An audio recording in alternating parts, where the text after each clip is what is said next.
Thank you so much for having me here today. It's a pleasure to be here to speak to you about your children and their education.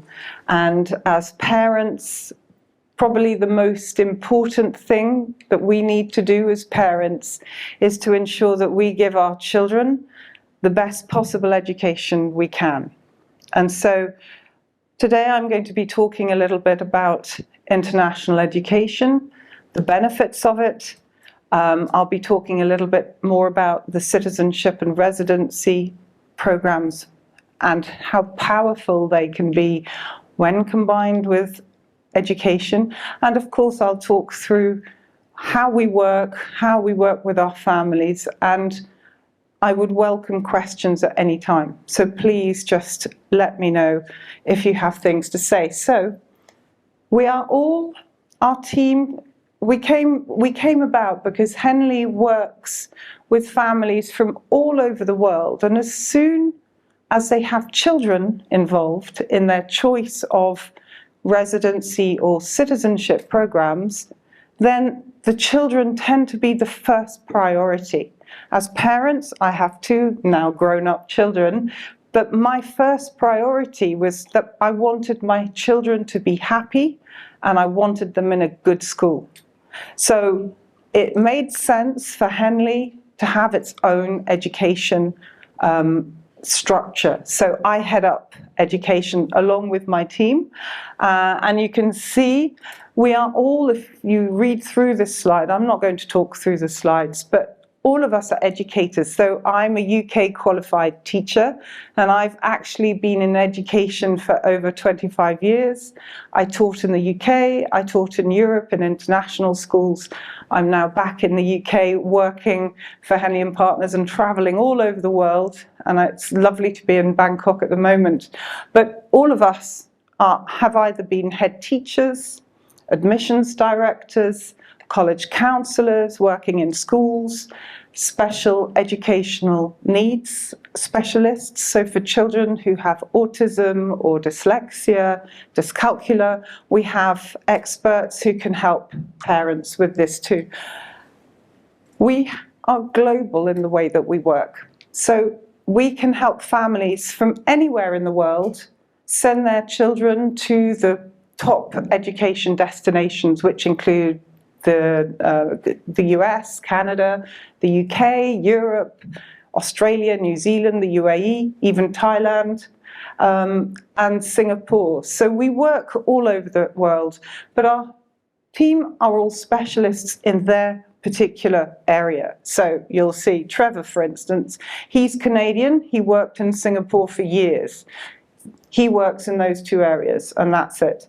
So we work on a case-by-case, very bespoke way with our families.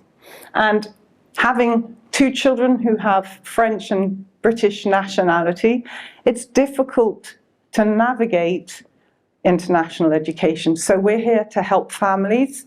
If they have children who want to go to university abroad, then they need to get it right. So we're here to ensure that we assist the families the whole way through. Now, what puts us apart a little bit from our competitors are three things. One, we're educators, and that is really important because we understand children, we know what the schools are like, we have huge global networks, and it means that we can pick up the phone to admissions directors and say, hey, we've got this wonderful child who would really suit your school, and we have that power to connect. But also, and probably as a parent, this for me is probably the most important thing, we are completely impartial. What that means is that we do not take commissions. We are offered partnerships all the time by schools, universities who want us to send children to their schools and their universities. But that's not necessarily what would be right for your children. So we work with the families, and we are very much on the side of the families and the children, and we work very hard to get to know them, to ensure that we help them get into the best possible school or university for them. Not necessarily their sister or brother, but for them, because each child is so unique. And then lastly, of course, we are the only education services provider who can offer this very, very powerful combination of education that sits alongside citizenship or residency, which means that children can graduate with both a degree and a passport. I always like to put this slide up. It's quite interesting to see where Thai students are currently studying. Australia and the UK are right at the top. But not that many Thai students study abroad in comparison to some of your neighbours. It's quite interesting. You've only got about 29,000 currently in universities abroad. So it's just an interesting piece of data that shows where students study. But there is a wide range. And if you are considering, or if you have children saying, Mum, Dad, I want to study abroad, I want to go abroad, I want to experience international education, then for you parents, planning in advance is very important, because not only from the aspect of making sure that we have enough time to work with your children to access these amazing universities that are available, but also for this reason. You'll see that there are lots of different fees charged by universities around the world. And some countries, like Canada, Australia, the US, are very expensive. But there can be a difference between international student fees, which means any international student going abroad to study, and a domestic student. That means a resident, permanent resident, citizen of that country. You can see the variation. But most of all, when we talk to families, we also point out that there are different options. Europe is a lot cheaper than some of the other destinations. So there is a solution for every family and for every child. But it's a question of knowing about it. Now, we know the answer to this. Can my child graduate with a degree and a passport? The answer is yes, they can. And I wanted to share a little bit of information about you. I'm going to put up a couple of case studies for you to look at. And it demonstrates the power of this in various ways. But first of all, as I said earlier, we are, as parents, our job is to help our children do the best they can to succeed. And we know from data that goes a long way back that university education is a great springboard, not only to opportunity, to earnings, etc. But that's not the only thing that opens doors. The other reason that really affects opportunities is where we're born. Depending on our country of birth will significantly impact what's open to us and available to us. And therefore, this is why having different possible residencies or citizenships when considering education can be so powerful. And I'm going to show you this. So, Thai family going to Canada. This is a family we're working with at the moment. They have a 15-year-old who really wants to study in Canada. At the moment, it's probably going to be finance. He's interested in financial analysis. But you'll see from here, the fees for a 4-year degree in Canada is around $200,000 US. Quite a lot of money. So we started talking to them and sort of discussing their options and getting to know the child a bit more and what they wanted to do. And it became apparent that they were actually really interested in him having opportunities in Canada after he graduated. So I sat down with a meal and we chatted to him and said, have you thought about the Canada Startup Visa? Because this could potentially be a really good solution for your family, not everybody, but for this family. So we explained that actually the fee for the visa, as you can see here, is $275,000. Now, it doesn't suit everybody, and Canada doesn't necessarily like wealthy people. It does like wealthy entrepreneurs. So you have to set up an entrepreneurial business, which Henley and Partners helps all the development with. But the result means that they're going to apply for PR now, and the son will start counting towards permanent residency. So by the time they actually apply and enter university, he's going to be paying 45,000 in fees, not 200. And the entire family have the benefit of this visa. And it also means that every single year that they are at university counts towards permanent residency and eventually, if they choose, citizenship. And he will be able to graduate because he'll have started so early with a degree and a passport if he chooses to do that. And if they do choose to do that, it doesn't mean that they will never come back, because it gives them the option. They don't need to stay there. They have so many different opportunities, and this child will decide what he wants to do. But the other thing that comes into this is when, as parents, and I've done this, we invest a lot of money in our children's education. We want to see them be able to have opportunities, see the potential that's out there, all the different things they can access. And earnings can be quite different depending on where they are living and making a career. So I've put sort of the difference in earning potential as well in different countries. So that's one. Second one is this, considering Spain. Now this is a residency program in general, because otherwise you need to spend more time there to get citizenship.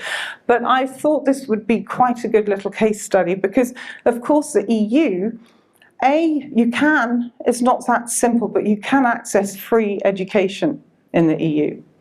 It really depends on lots of things, but it is possible.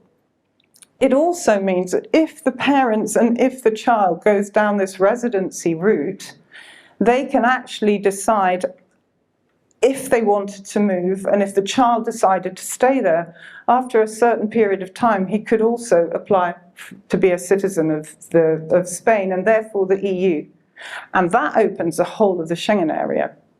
So this again, you can see there is a difference in salary. It's not quite as great, but it's just the opportunities that we can provide our children by showing them what's available and then letting them decide what they want to do. This comes from a very new report that we have just published called the Henley Education Report.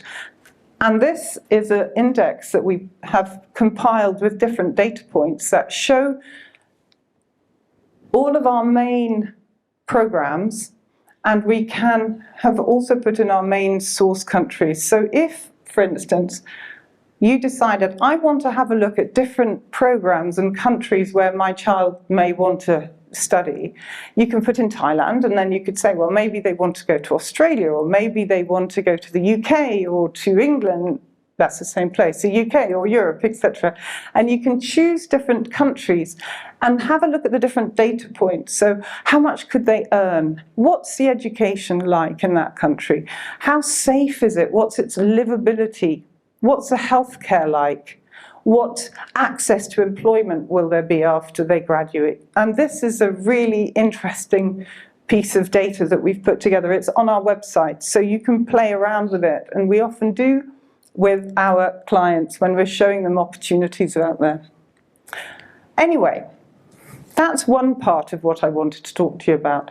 But the second part is actually, well, you may be sitting there saying, that's fine, but what do you actually do? So this is what we actually do. Give a bit more information on this. So one thing that's really important to know, all of the things I've said previously, you do not have to do. We are completely independent of Henley & Partners. So if you do not want to do any citizenship or residency program, you don't have to. If you just want to use our education services on their own, you can. So that's one thing I want to put across. But these are our core services. Now, when we work with parents and we work with children, one of the things that sets us apart again is that we are data-driven. So this is an assessment. There are a few copies here, but I've been told that we can send you the soft copies, all of the documents that we normally give out about this. Our assessment is done online. So your children can do it at home.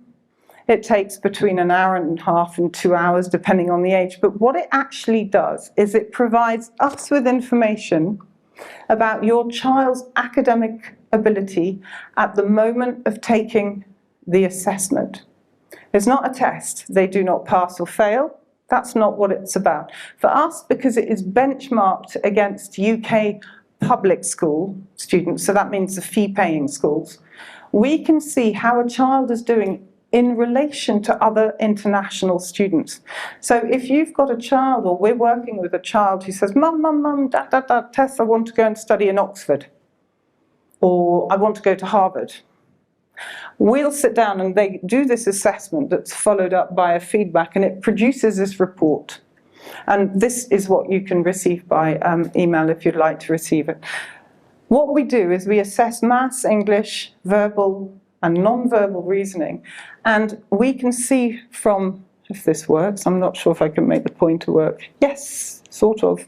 The dark grey is the result of the person doing the assessment. The pale grey is the average. So we can see this child is doing well, but we wanted more information, just this. So this assessment then breaks down each area that they're assessed on. And this is very valuable for parents, because we have lots of parents who come to us. We all know that COVID played havoc with education around the world. We know that as a fact, because schools had to go from teaching in classrooms to teaching online overnight. And some did it okay, some did it really well, but lots didn't. And our children across the globe have struggled and suffered. So many parents say, well, we want to know how they are doing. And this assessment gives us the ability to help parents understand what their children need to bolster those key skills of maths and English. And you can see here, anything under the 50% line, in maths, for instance, the child is doing pretty well, but there are several areas where they could probably do with a bit of support. So we'll have a conversation with the family. We can help put in place tutoring or assist them with what they want to do to help their child. There are some children that know no help, and we can look at that and we say, right, they can aim for the top universities, no problem. And so we put in plans to help them succeed. We have quite a few parents who have been to some of these top universities, and I've chosen this one. Harvard is such a well-known university. We have legacy. We have a parent who says, Tess, I went to Harvard, it was great. I loved it, it was wonderful. I want my son, I want my daughter to go there too. And I put this tweet up from Harvard from 2022, and you can see the numbers. So there are 2,000 available places, sometimes less. This year they had 65,000 applicants. So that's about 3.9 admission rate. They are all perfect, perfectly academic, wonderfully qualified. But you need to work with them to ensure that they're actually a good fit for that university. So the time we need to take to develop children to get ready to apply to places like Harvard, it takes a long time. And this assessment helps. By taking these assessments when the child is 10, 11, 12, it gives us a really good idea if they're able to access these types of universities, and then we can therefore start working with the families to get them ready for it. Another one about the US and the UK and Australia. You can see how different each country is. What that is, the top part of that shows the number of university places in the country. So the US has got only 32,000 places in the whole country, which is why it is by far the most complicated and competitive university environment. The UK is not that much better, but it is definitely better. But if you look at Canada, they've got almost 250,000 places. So it's a lot easier for children to get into university in Canada than it is in the US. And if a child decides they want to go abroad and their parents say, can we help? This is the journey you go on with us.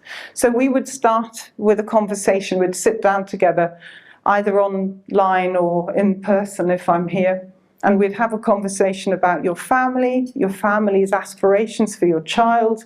If your child is going to university, we'd meet with them, because the key thing is that we build a long, trusting relationship with you all. Because this is not, I would not hand my children over to somebody I don't really know. So we have lots of phone calls, lots of conversations before you even say, okay, we trust you, we're going to work with you.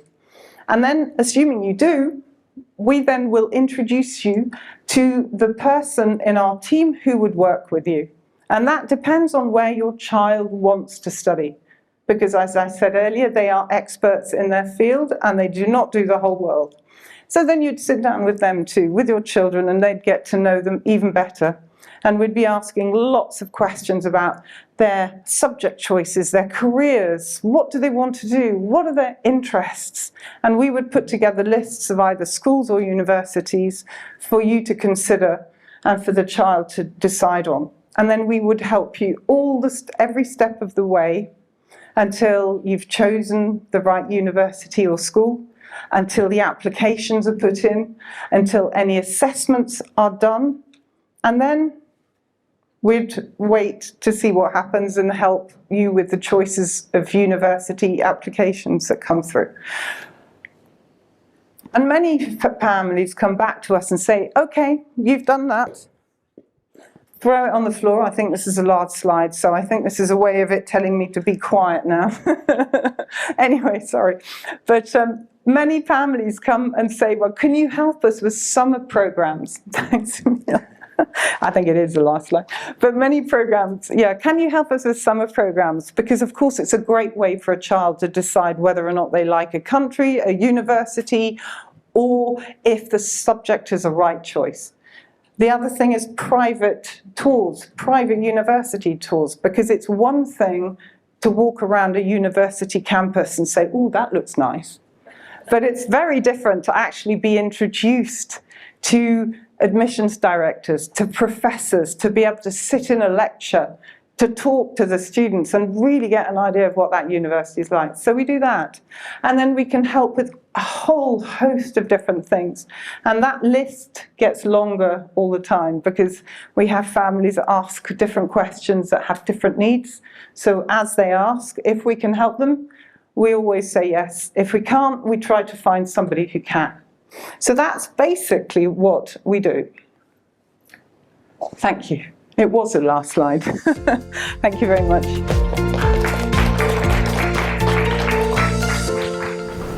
So when should I start planning for my children's education abroad?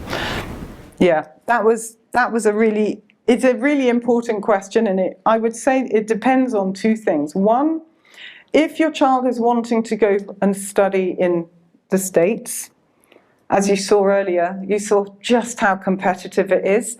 We encourage starting conversations probably about 12, 13. Certainly we can start with the assessment because that will help us understand the potential of your child.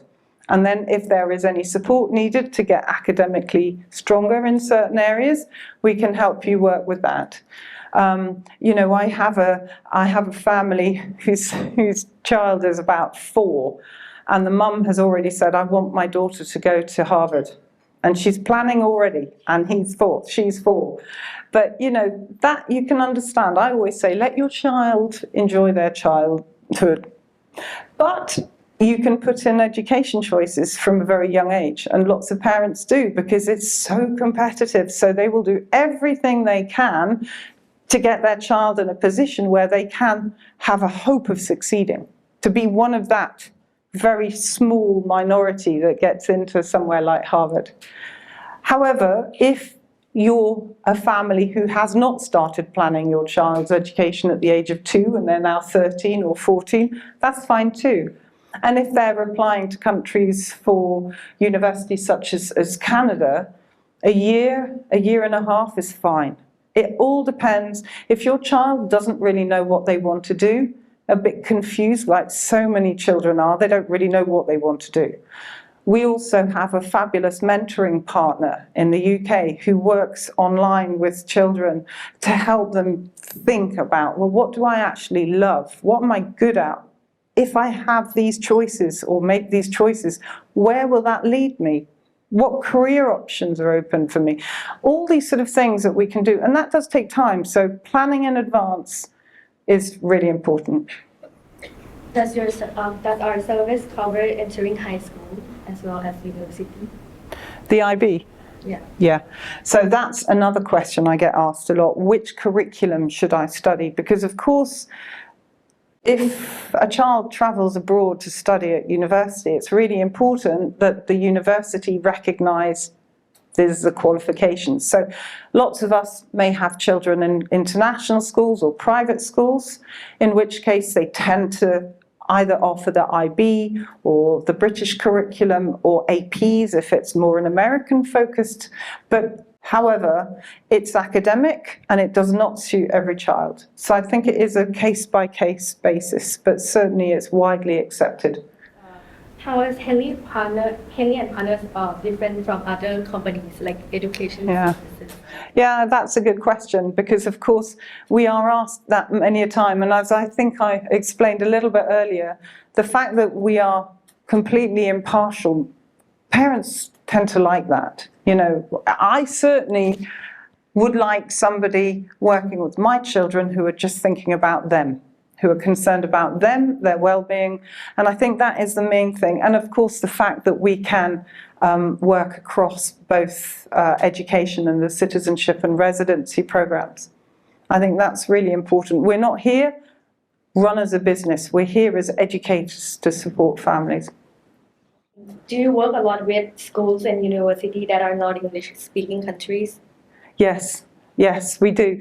We have, we work in the countries that our students are wanting to study in. So, we work, I mean, it depends what you call an English. If there are people and companies and schools who speak English, we work with them. But, we work with Singapore, we work in the UAE, we can work here in Thailand. So, yes, we can. Thank you so much. Thank you. Thank you for your insight. Now I would like to call upon our second speaker, Emil Demarsa, who will be covering the topic about alternative residence and citizenship options. Emil, please. Thank you.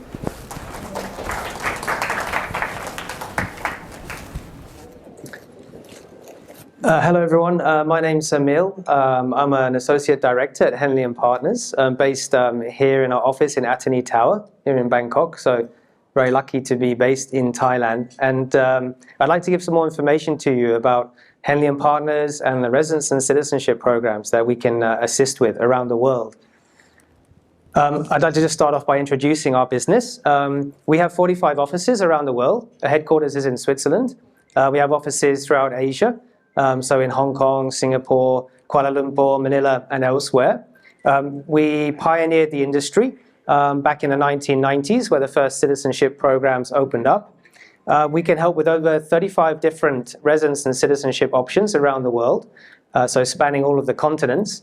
And we've worked with over 25,000 clients, so individuals who are looking for different residence or citizenship options to complement what they already have.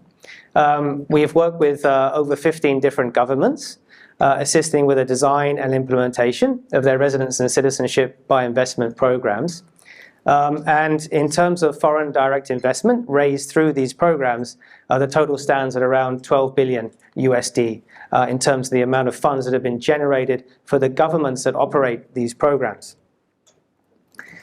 So Henley & Partners, we've been around for over 25 years. We work closely with a lot of affiliates, so intermediaries such as private banks, law firms, and other intermediaries that refer their clients to us. We work directly with governments, assisting them with design, implementation, and promotion of these programs. And we work with a lot of high net worth families and individuals, guiding them on different residence and citizenship options worldwide. Here's a snapshot of some of the governments we've worked with over the years. So we've worked with all of these governments, helping them with the design of their programs. Back in 1997, we helped the Swiss government to design their tax residence program, which still exists. And we've helped various governments over the years with their citizenship or residence programs that have been created over the years. I would add we've also worked with the Thai government. So we assisted with the design of the Thailand Elite program. And we also are the global concessionaire for that program. That still exists. And we produce this passport index every 3 months. So this is a snapshot of the global travel mobility of different passports around the world. So if you look in the 4th column from the left, you will find the Thai passport there. The Thai passport at the moment is ranked number 63. So with a Thai passport, for now, you can travel to 82 countries without a visa. And it has been slowly improving over the years. So when you compare with the top passports, so those passports you see, which include Japan, Singapore, and a few European countries, you can travel to 194 countries without a visa with those passports. And drilling down a little bit further, we can see the top passports here. So you see a lot of European countries on the list. In Asia, Japan and Singapore have the strongest passports in the region. South Korea also very strong. You can travel to 193 countries with the South Korean passport. Majority of other countries are in Europe, in the EU. So there is quite a difference there at the moment between the Thai passport and these top passports, but there's ways in which you can improve your global travel freedom. And I'll be explaining a little bit more about that later on. Here's, just out of interest, a little bit of a look at the risers and fallers. So which passports have fallen in strength versus which have increased in strength. You'll see the biggest climbers, United Arab Emirates, their passport 10 years ago was considerably weaker, but it's been getting stronger and stronger as they forge more ties with other countries around the world. Same for Colombia, Ukraine, and China. These passports have all increased significantly in strength.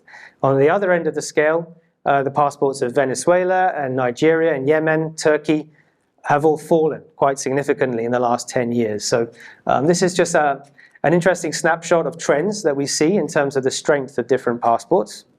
So now moving on to look at source countries. So we get a lot of inquiries from the countries you can see on the left-hand side of the screen here.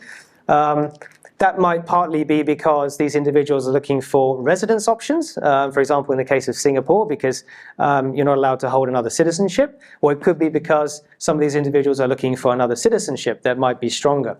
On the right-hand side, these countries all offer direct citizenship programs. So Austria, you can obtain citizenship in 2 years through their direct investment program. Malta, you can obtain citizenship in 18 months. St. Kitts and Nevis, Antigua, St. Lucia, Grenada, Dominica, 6 to 8 months. You can obtain citizenship through either a real estate investment or a donation. And these countries all have strong passports with visa-free access to Europe, the UK, Hong Kong, Singapore, elsewhere around the world. So it's an interesting comparison between the countries that submit inquiries to us versus the countries that offer programs. Henley and Partners, we also produce a private wealth migration report where we look at the net inflows and outflows of millionaires and high net worth individuals. So it's quite interesting to see which countries are losing millionaires versus which countries are gaining millionaires. So you can see on the left-hand side here of the screen that China has lost the most high net worth individuals last year. Why is that? The Chinese economy has slowed down. Also, as a result of the fallout of COVID, there's been an impact on trade relations with certain countries. So we've seen an exodus of individuals from China in general, particularly certain regions like Hong Kong. And then if we look at the UK, very high taxation in the UK, people in the professional services and financial services sectors, a lot of their companies are relocated to Europe after Brexit. So a lot of those individuals have moved to Europe as well. So the UK has seen a bit of an exit as well of high net worth individuals.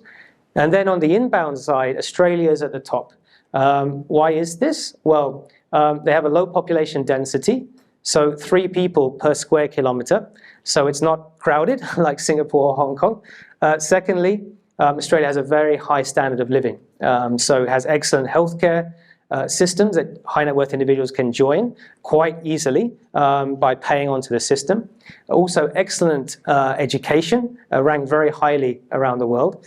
And also, aside from that, they've got a very advanced economy in Australia, so a lot of employment and business opportunities in the country. Then secondly, the United Arab Emirates. So why is that country attracting a lot of individuals? Well, one reason is tax. So there's no personal income tax in the United Arab Emirates, 9% corporate tax only. A lot of companies are setting up entities in the country. There's also a golden visa program. If you invest in real estate or deposit funds with a financial institution, you can get a 10-year visa for the UAE. Again, it has also an advanced economy focused on financial services, oil and gas, real estate and healthcare. Very good education and healthcare systems. There's over 200 international schools now in the UAE. So it's drawing in a lot of high net worth individuals. And I'd like to explain some of the reasons why families might be interested in obtaining another residence. One of the reasons would be quality of life, so access to a country that offers a higher standard of living, better education and healthcare systems, perhaps better infrastructure, more efficient transportation systems, access to top schools and universities, as we know how important this is from what Tess told us regarding a stepping stone for children's careers. Security, so in times of political, economic instability, having a safe haven to relocate to. Could be for tax reasons, so moving your tax residency is one of the only ways to reduce tax burden. So perhaps spending 183 days or more in another country can help to reduce your tax burden. And in terms of citizenship, there's various benefits that include cutting through the red tape of applying for visas to perhaps the EU for a Schengen visa, perhaps the UK, or various other countries, which can be time-consuming. Also, independence, being able to relocate at any time for any reason if you want to do so, even during a pandemic. Citizens have the right to be expatriated, so it gives you more options. Retirement, being able to retire in a country of your choosing without having to worry about renewing visas continuously, and also access to some of the top public healthcare systems around the world for either free or subsidized healthcare. Also, from a tax planning perspective, citizenship is one of the tiebreaker rules, so it does factor into tax planning. It could be for climate reasons, so for example, in recent years, there's been more of an air pollution concern within Bangkok, which has prompted some people maybe to relocate for certain times of the year. Having another residence or citizenship would allow you to do that. And also, it could be beneficial in terms of, again, accessing a country that might offer a higher standard of living. Some of the other reasons or advantages of acquiring residence or citizenships, being able to work, open businesses, children can study in other countries and regions around the world, also then be able to access these top healthcare systems. It's a legacy planning tool, so these citizenships can be passed on to future generations. So current generations are not the only people who will benefit. An insurance policy or Plan B in the event of political upheaval, or economic downturns. Perhaps it could be pandemics, wars, or other crises. We've seen from what's going on in Ukraine that the world can be volatile and unpredictable, so having a plan B makes a lot of sense. Also, as Tess had mentioned in her presentation, when you're a resident or citizen of a country, you may have access to lower tuition and education. So that can be very beneficial. So there can be significant savings to be made if you're a permanent resident or citizen of a country, such as in the US. Then, for example, an undergraduate degree would be far less expensive. Then there's also residence programs where you can invest in those countries. You perhaps invest in real estate and obtain a long-term residency or citizenship through that investment. So this is a way of diversifying your wealth portfolio, investing into other areas, and at the same time getting the added benefit of a residence or citizenship. And it fits across different generations. So in this example we created, the father's a successful tech entrepreneur. So based on his skill set and experience, he can get PR for Australia through their Global Talent Program, opening up possibilities in terms of being able to work or open a business there. The children want to study in Europe or the US, so they could explore the EB5 program, which would offer a green card. Alternatively, the Portugal Golden Residence Permit program, which provides long-term access to Portugal and the EU and a pathway to citizenship. And in this scenario, the grandparents are retired. They want to spend most of their time in a nice country on the beach where there's plenty of sunshine, so they choose Greece. Invest in a property there in Greece and get a 5-year renewable residence permit, allowing them to retire there and spend as much time as they want in the country. So what options are available around the world? Well, there's a lot of investor migration programs, 35 plus.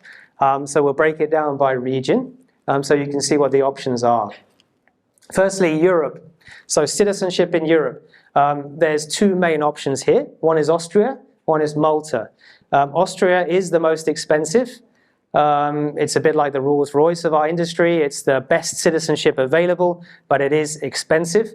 You can obtain Austrian citizenship through either a €3 million donation to a charity in the country, or through an €8 million investment into a new or existing business in Austria.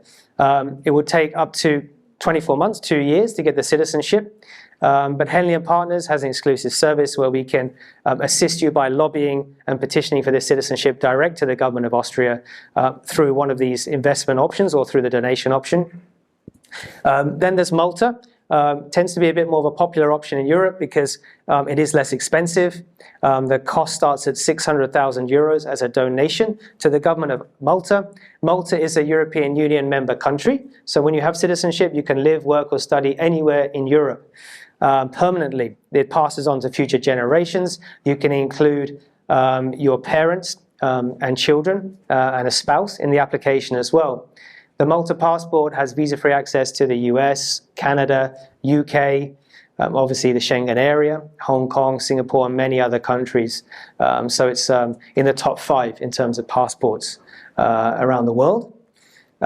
So that's an interesting option for people that want access to the European Union. When you're a citizen, of course, then you can have access to lower cost education as well within the European Union. There's also a program in Turkey. If you buy a property in Turkey with a value of $400,000, you can get citizenship directly for Turkey. They have visa-free access to Japan, Singapore, Hong Kong, and 118 countries around the world.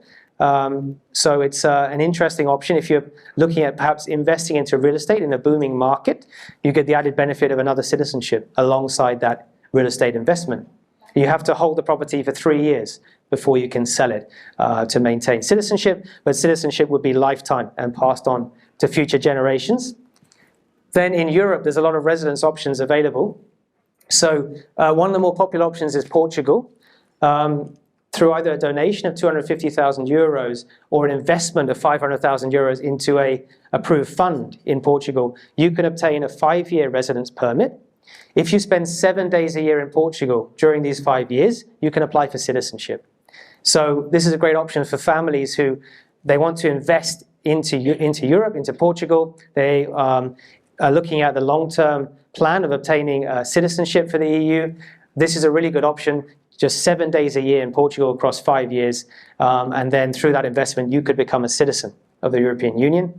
Then in Greece and Spain, there's really interesting long-term residence options if you buy a property in those countries. With Greece, the property needs to be €250,000 plus. With Spain, €500,000 plus. You can get a 5-year residence permit for these countries. With that residence card, you can spend 6 months a year in the EU Schengen area without a visa. You can live permanently in Spain or Greece. You could work in Spain. You can use the public healthcare and education systems. So it opens up a lot of opportunities, and that's all through a real estate investment. You could rent the property out, so you don't have to leave it vacant. You don't have to live in it. And you don't have to spend any minimum time in those countries to maintain your residence permit as well. So it's very flexible and a good way of getting more access to Europe, as well as the convenience of being able to travel around Europe without a visa. Then there's also direct programs in Italy and Malta and Cyprus where you can obtain long-term residency through investments there if you're particularly interested in those countries. But the most popular options tend to be Spain or Greece because you can obtain this through a real estate investment. And with Portugal, what's very interesting is the pathway to citizenship. Just go there for 7 days a year for a holiday, and after 5 years through that investment, you can become a citizen of Portugal and get a passport. Then we work with a lot of Thai families as well who are looking for more travel freedom. So perhaps they're getting tired of Schengen visas, UK visas. In many cases, they have children that study in the UK. And they come to us and they say, well, I want to spend more time visiting my children in the UK because they're studying there. And they don't want to apply for a visa every time they travel there. Well, we tell them, well, you could consider Caribbean citizenship. You can obtain citizenship in 6 to 8 months through either a donation that starts at $100,000 or a real estate investment that starts at $200,000. And these passports, in terms of Antigua, Grenada, St. Kitts, and Nevis and St. Lucia, they all have visa-free access to the UK. You can stay there for 6 months a year without a visa, all in one go or across multiple visits. You can spend 6 months a year in the UK. Again, all in one, you can spend 90 days out of every 180 days in the European Union through these passports, and travel visa-free as well to Hong Kong and Singapore, for most cases, China and many other countries. So it's an interesting way of improving your global travel freedom through picking up another citizenship. As you can see, these passports are strong, even though the countries may not be too familiar to you. They were all previous UK colonies, and the passports are all very strong. They have ties to the UK and also access to Europe. So this is an interesting option if you want to increase your global travel freedom. And then there's also programs in some of the key education markets around the world. So Tess was talking earlier about Canada, about the US, about the UK, and New Zealand. And they all have programs. So in the case of the US, if you invest $800,000 into a government-approved project, you and your family can obtain green cards for the US. That's permanent residency. And it would take up to 30 months to obtain that, but you can get temporary visas while you're waiting for that to be approved. But essentially, when you have a green card, you can live and work freely in the US. And also, when you enter the US on a green card, the clock starts ticking towards citizenship. So it'll be 5 years until you're eligible then to obtain citizenship, as long as you spend half a year or more in the US. Then there's programs in New Zealand where if you invest there, you can get permanent residency within 4 years, spending 30 days per year in New Zealand across 4 years. You obtain permanent residency in year 4. And then with the United Arab Emirates, you buy property there or you deposit money with a financial institution there, you can get a 10-year golden visa, allowing you to spend as little or as much time as you want in the United Arab Emirates. This is a popular option for people perhaps looking to relocate there for tax purposes, to establish a tax base in the country. As Tess mentioned earlier, there's a program in Canada called the Startup Visa Program. If you set up an innovative business in Canada, you can obtain PR directly for yourself and your family. So the business plan needs to be approved by the Canadian government, but regardless of whether that business is successful or not, or regardless of the income, you maintain your permanent residency. So you just need the business plan to be approved. And again, you and your family can obtain permanent residency through that program. While you're waiting for the application to be approved, you can get a 3-year work permit, which will allow you to work for any Canadian company and to stay in the country whilst you're waiting for that to be approved. So it's a flexible program. Canada is looking to attract entrepreneurs to the country, and this is an interesting way you can relocate and obtain permanent residency there. Then there's also a program in the UK which would also require you to set up an innovative business in the country. This offers a 3-year visa to successful applicants, and in year 3 you can convert that to permanent residency if you wish to do so, if you meet the requirements. These are some of the programs that are linked with education. So I did mention these in terms of New Zealand. There's a residence by investment option that offers permanent residency in 4 years. Canada, you can obtain permanent residency in around 2 to 3 years and having a visa and work permit while you're waiting through that program. The UK offers a 3-year visa to entrepreneurs as well.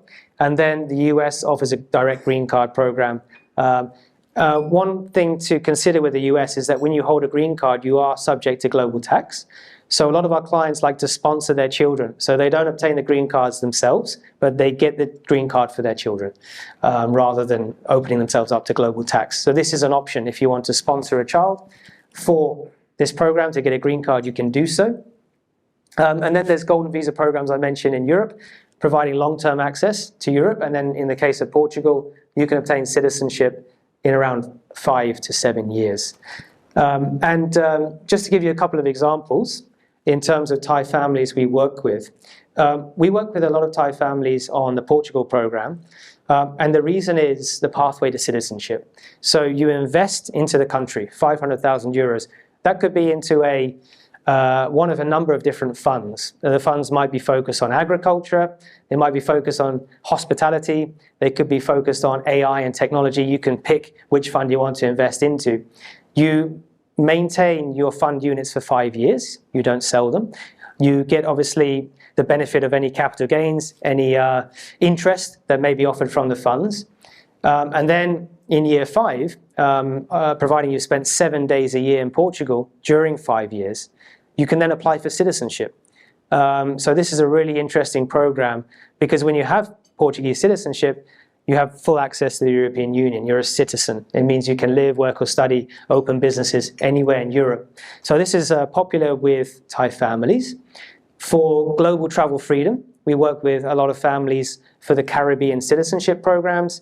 That's mostly because they have visa-free access to Europe, the UK, Hong Kong, Singapore, China and other places. And then other popular programs with Thai families would also include more education-related options in New Zealand and the US and Canada. I just wanted to quickly touch on trends as well. So in our industry, we're seeing a lot of interest in the US program amongst students because of the reduced cost of education, and also business owners who want to set up businesses and relocate their families to the US. The Caribbean, as I mentioned, those passports are excellent additional citizenships because of the global travel strength. And then also we're seeing that a lot of Americans are seeking out additional citizenships as they are looking to hedge against changes in fiscal policy and taxation in the US moving forwards. Also, the UAE is attracting a lot of millionaires. They have their global golden visa program, strong infrastructure in the country, and we see an inflow of a lot of wealth into the UAE. And Malta is one of the most sought after programs of all because it offers direct citizenship for the European Union. Just to finish off, I wanted to look at the Thai passport. So we can see at the moment that the Thai passport is ranked number 63. So there's a red star next to the Thai passport there. You can travel to 82 countries with a Thai passport, which is better than the passport of Belarus and Lesotho and Namibia and Indonesia, just under the ranking of China and Papua New Guinea and Saudi Arabia. So it's been improving slowly over the years, but there's still quite a gap between the top passports where you can travel to 194 countries with, for example, the French passport. So what can you do to improve your global travel freedom? One option would be getting a Portuguese residence permit through their program. If you get a Portuguese residence permit combined with a Thai passport, you can now travel to 124 countries without a visa. So visa-free access to 124 countries, including all of the EU Schengen area countries as well. So this is quite interesting because it really opens up visa-free travel for Thai citizens. And then, of course, after 5 years, you could apply for citizenship for Portugal as well, which would significantly increase your global travel freedom. Now, if you were, for example, to acquire Maltese citizenship through their program, and you combine that with a Thai passport, you can now travel to 195 countries without a visa, which is actually better than the best passport in the world, stronger than the French passport, the Singaporean passport, the Japanese passport. So if you participate in that citizenship program, you combine it with a Thai passport, you have really the ultimate travel freedom to travel to 195 countries without a visa. And the final example here is Antigua and Barbuda. So this program, the cost would start at $100,000 as a donation or $200,000 as a real estate investment to acquire this citizenship. If you combine it with a Thai passport, you can now travel to 174 countries visa-free, which is the equivalent of the 16th strongest passport in the world. We have our Henley Passport Index on your tables there. You can see the rankings, but the Antigua passport is ranked number 27, so it's a very strong passport. And again, combining that with a Thai passport really opens up options in terms of your global travel freedom. So that's it from me. I'm myself and my colleague Kanisri here. We're based in Bangkok at our office in Attorney Tower. So we welcome any questions now on residence or citizenship options, or indeed on education services, as per Tess's presentation earlier.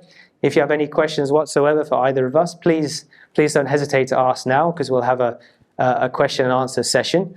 And also please feel free to contact me directly through these contact details if you need any more information, for example, around program options that I mentioned, or our fees or anything like that. More than happy to provide more details and to provide information around what options could work best for you. So thank you very much for your time. So what are the pros and cons of permanent residence and citizenship? Okay.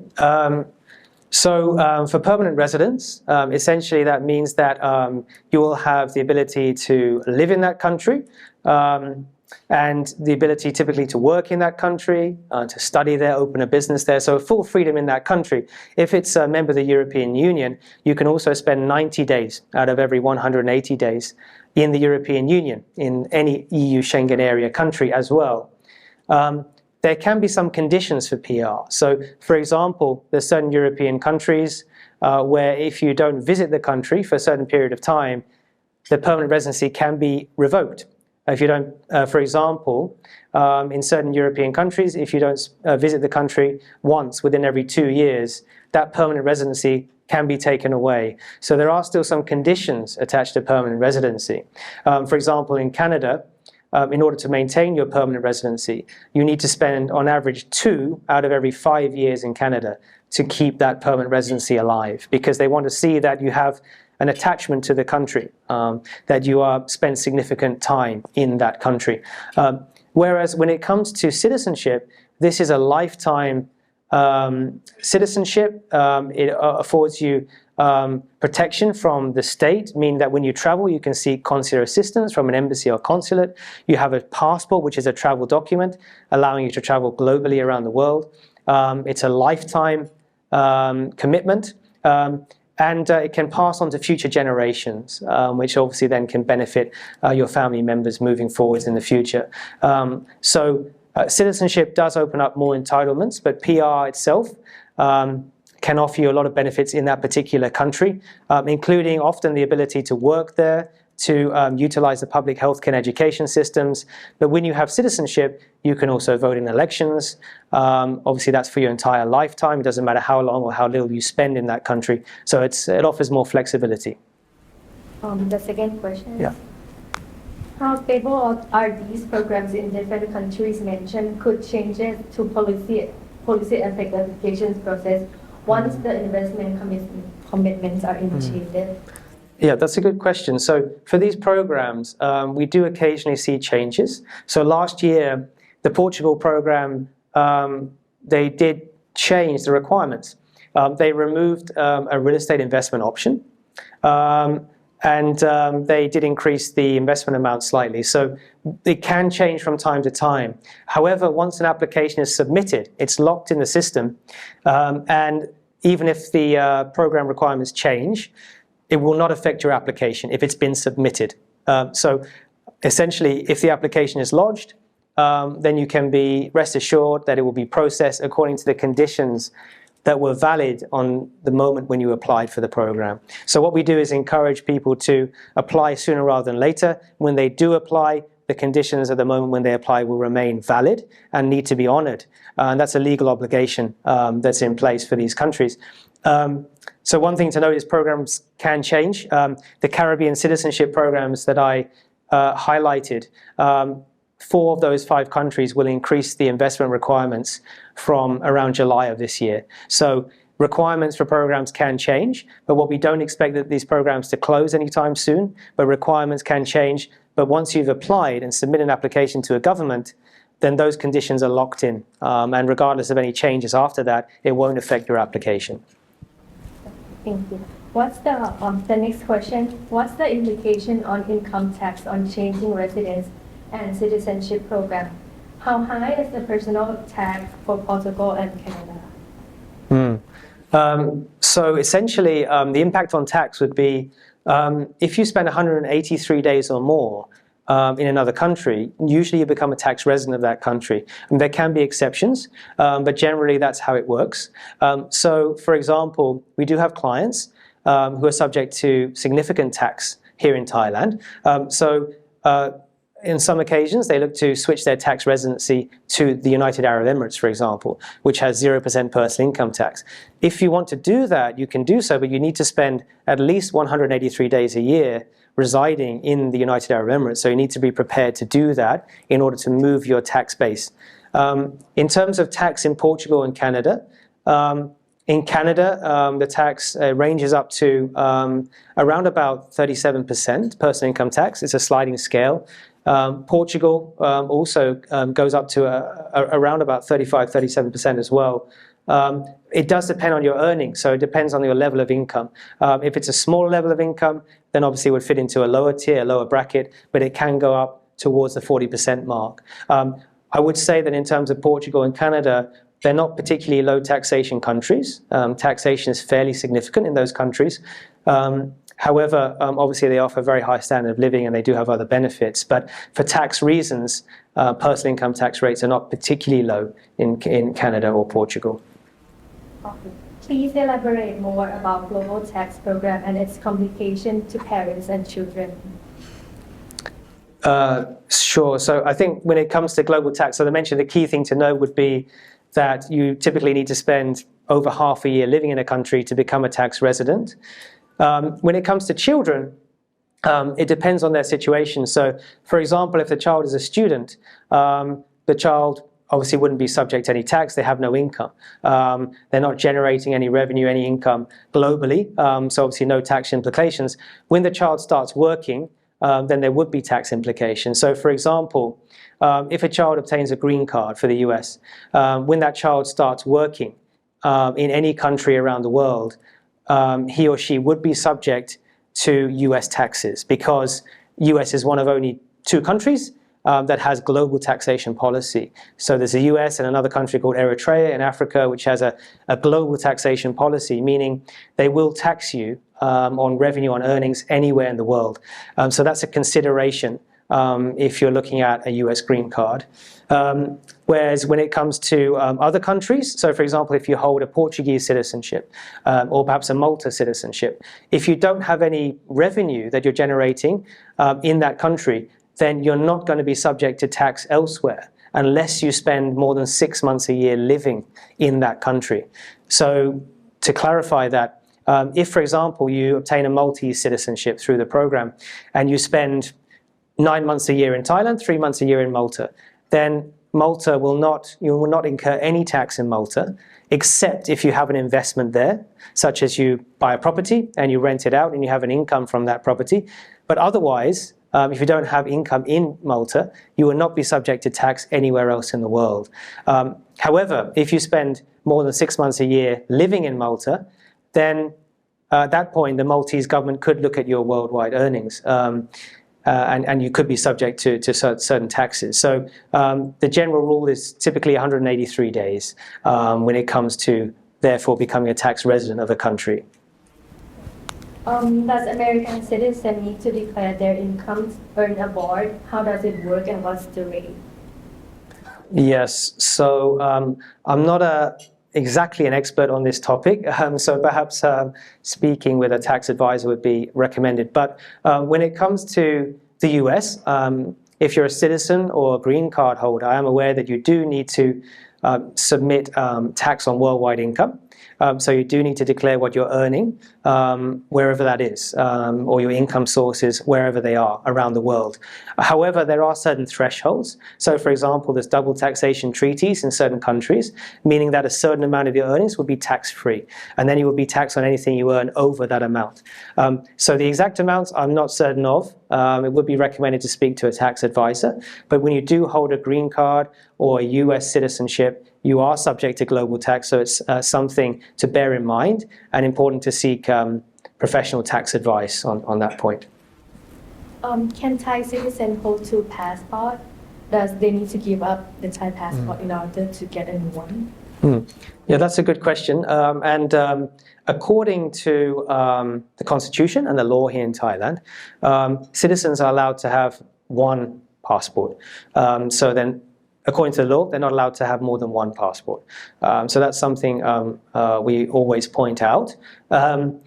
You may know people who have multiple passports. You may have come across Thai people that have multiple passports. The reason for this is that the Thai government doesn't actually enforce this law, practically speaking, meaning that they don't actually take any action against individuals who may hold multiple passports. So there's a lot of Thai individuals who have two or even more passports, and the Thai government doesn't take any action against these individuals at this time. So we do always advise clients that according to the law, you should hold one passport. If you're concerned about that, you can pursue a residence program, a PR program, which has no bearing on your citizenship status.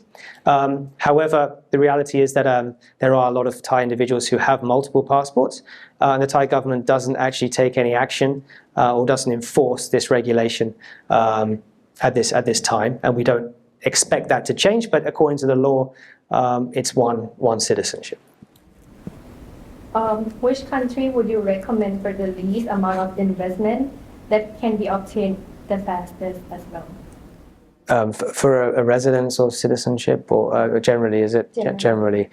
So when it comes to residence option, one of the lowest cost options is in Latvia. Latvia is a member of the European Union, so when you have a residence permit, you can spend 6 months a year in Europe without a visa.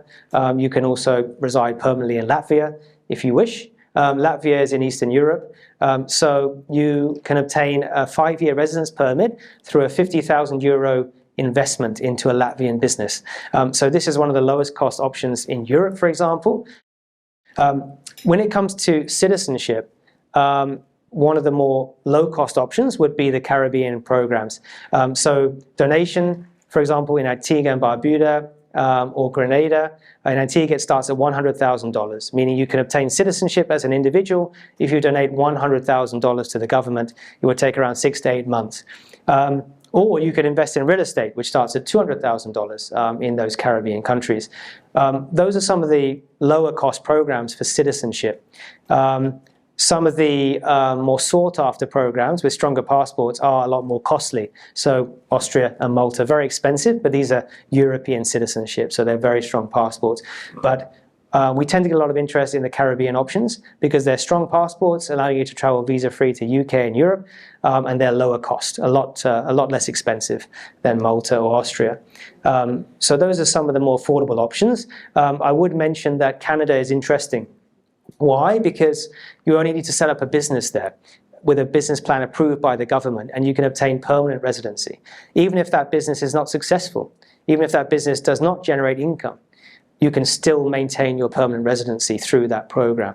So that's very interesting. You can include family members in an application. It could be a spouse and children. Everyone can obtain permanent residency.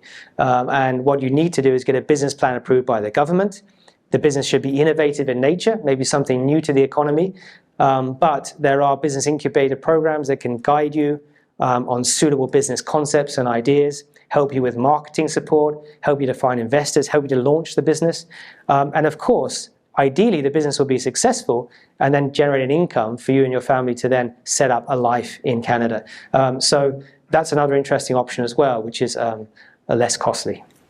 Can you tell more about Australian programs? Yes. So Australia has at the moment a global talent program, so individuals who are very prominent in their fields. So for example, if you work perhaps within the technology sector, within the energy sector, financial services and various other sectors, it's possible to obtain a 5-year visa for Australia, provided that you are prominent in your field, that you perhaps are well established, you're known in your industry, and you have a strong profile. So this program does exist. There's no investment required. They're just looking for talented entrepreneurs and professionals, and they're willing to offer a 5-year visa for Australia. If you spend over 6 months a year living in Australia under that program, you can obtain permanent residency after 4 years, and then citizenship 1 year after that. So a 5-year pathway for Australian citizenship. Now, another option for Australia is investment, but those programs are on hold at the moment because they're being revamped by the government. So we're expecting an announcement in Q3 this year on investment programs in Australia. They used to have various investment programs, but they've been reviewing those and they're revamping the requirements. But we're expecting Q3 this year that there'll be an announcement about investment options to get a 5-year or long-term residency in Australia. So we're waiting for more information. For Malta, is it a one-time investment or multiple investment? So for Malta, how this program works is that there's a couple of investments required, if you like, or a couple of criteria to fulfill. One is you do need to rent a property in Malta for 5 years. So you do need to lease a property in Malta for 5 years. Secondly, you need to also donate money to the government, which starts at $600,000, adding on 600,000 euros, adding on 50,000 euros for every additional family member you want to include in the application. So that's one of the requirements, the donation. Secondly, leasing a property in Malta for 5 years. And thirdly, there's also a requirement to donate 10,000 euros to a charity in Malta as well. So 3 requirements for the program. You will receive residence permits for Malta very quickly. So we have Thai clients who have received their residence cards for Malta within a couple of months after starting the process. These cards will be valid for 3 years and will allow you to live in Malta. They'll allow you to travel visa-free throughout the European Union for 6 months a year. And then after you receive those cards, we start to work on the citizenship application, which takes typically a few months to put together. And after the clients have held their residency for 12 months, we can then apply for the citizenship, and it may take a further 6 months for that to be approved. So a total timeline of around 18 months to get multi-citizenship. But after just 2 or 3 months, you can obtain the residence permits immediately. So that's pretty quick in terms of getting residency, and a bit longer to get the actual citizenship. Okay. One last question for you. What type of investment funds? There's 2 more. Okay. What type of investment funds are offered in Spain or Portugal? What's the conditions of holding? Yes, so for the investment funds in Portugal, for example, you're required to invest 500,000 euros. There's a lot of different fund options available, investing into different sectors. 60% of the capital in those funds is invested into Portuguese businesses. So 40% might be invested elsewhere, but 60% in Portugal. These investments could be into companies in the agriculture sector, perhaps technology, perhaps hospitality or other areas, anything typically except for real estate. And you need to hold that investment for 5 years. So different funds have different options available. There's one fund that offers a fixed interest per year on the investment and a guaranteed buyback after year 6, which is when you typically submit your citizenship application. So you need to hold investment in that fund for 5 years at least. Spend 7 days a year in Portugal during those 5 years. Then you can submit your citizenship application after the 5th year. And as soon as you do that, you can liquidate your investment in the fund. You can sell your fund units and dispose of that investment at any time after you've submitted the citizenship application. So holding period of at least 5 years for the funds. And the last question, if the clients hold a UK student visa for 10 years, would they qualify for permanent visa? For the United Kingdom, typically, if you have a student visa, there's limited options in terms of obtaining indefinite leave to remain or permanent residency in the UK. And this tends to be the case in most countries. When you have a student visa, you can renew that, you can continue to reside in the country, but typically you have very limited ability to work. So in the UK, there's a limited number of hours a week you're allowed to work on a student visa, and typically there's no or a very difficult pathway to obtain permanent residency. So even if you hold a student visa for 10 years, it'd be very difficult to obtain permanent residency for the UK.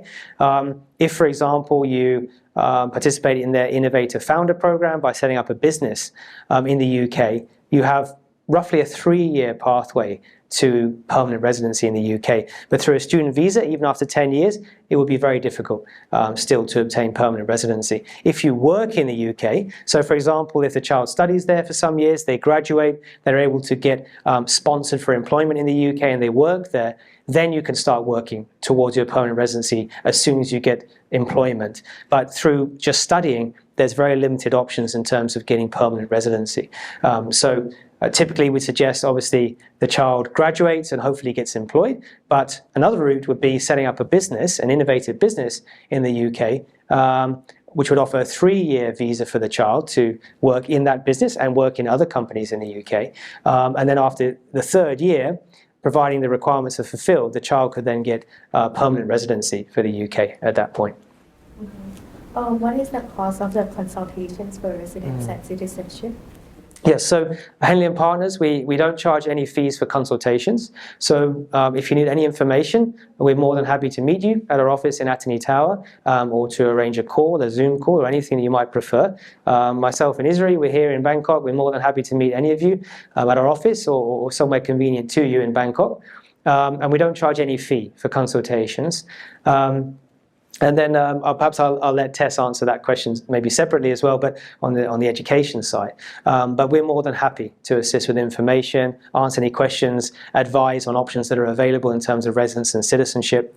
And how we work is that we do charge a fee to process a residence or citizenship application.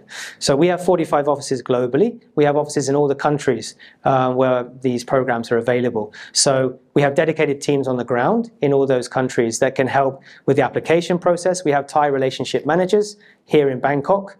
We have a very strong team here speaking Thai, English and other languages. We will help with the application from here, from our teams in those countries. And we can provide guidance, for example, on real estate investments. If that's applicable to the program, we can help with that because we also have a team in place. For example, Malta citizenship, we have a real estate team that can help you to find a suitable property to lease in Malta as part of the requirements. So we can help with all areas of the citizenship and residence application.